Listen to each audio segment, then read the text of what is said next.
जिस भी घर में स्पेशल बच्चा आता है सबसे पहले तो वो उसको एक्सेप्ट करें और उसको ब्लेसिंग समझें। मैं हमेशा यही समझती हूँ कि जब अल्लाह ताला ने किसी घर में कोई स्पेशल बच्चा भेजना होता है तो वो चुनता है, वो वी आर सिलेक्टिव पीपल।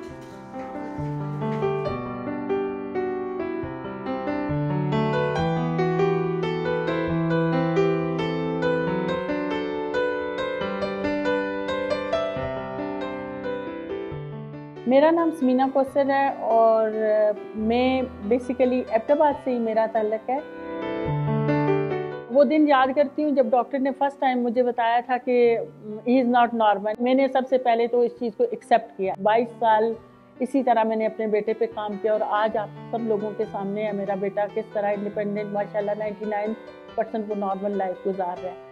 मैं लिटरली कराची के कोने से दूसरे कोने तक, एक जगह स्पीच थेरेपी के लिए, एक जगह फिजियोथेरेपी के लिए और एक जगह स्कूलिंग के लिए पूरा दिन इस सारे उसमें लग जाता था। मैं एक यंग मदर के लिए आप सोच सकते हैं कितना मुश्किल है और यही चीज़ मोटिवेशन बनी मेरे सेम के इस्टेब्लिश करने की।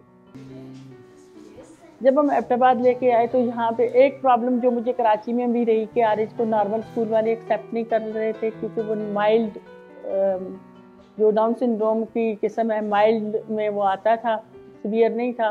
डॉक्टर्स का कहना था कि इसे नॉर्मल बच्चों के साथ रखें तो ये अच्छा, मतलब ये बहुत अच्छा ग्रूम करेगा। लेकिन अनफॉर्चुनेटली नॉर्मल बच्चों के स्कूल में ना पेरेंट्स और ना ही वहाँ पे ऐसा ट्रेंड स्टाफ होता है जो इन बच्चों को डील कर सके। मेरे हस्बैंड ने भी बहुत ज़्यादा मोटिवेट किया कि हम अपना इदारा बनाएं, एक ऐसा मॉडल इदारा जहाँ पे तमाम थेरेपीज भी हों और इन बच्चों की स्पेशल नीड्स को देखा जाए।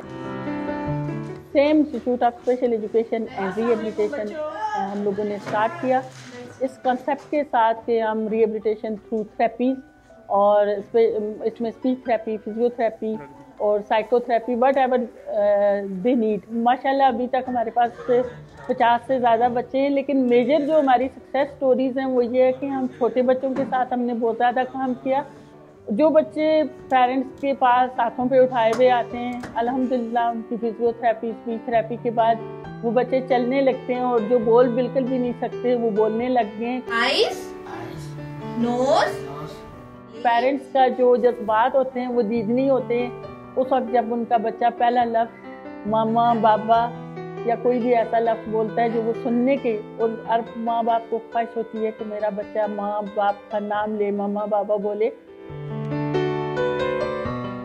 आरिज और आरिज जैसे बहुत सारे बच्चों के लिए बहुत दिल दुखता है जब हम देखते हैं कि पाकिस्तान जैसे मुल्क में इन बच्चों का कोई फ्यूचर नहीं है। ये एक माँ की स्टेटमेंट है और ये मेरी ऑब्जर्वेशन भी है।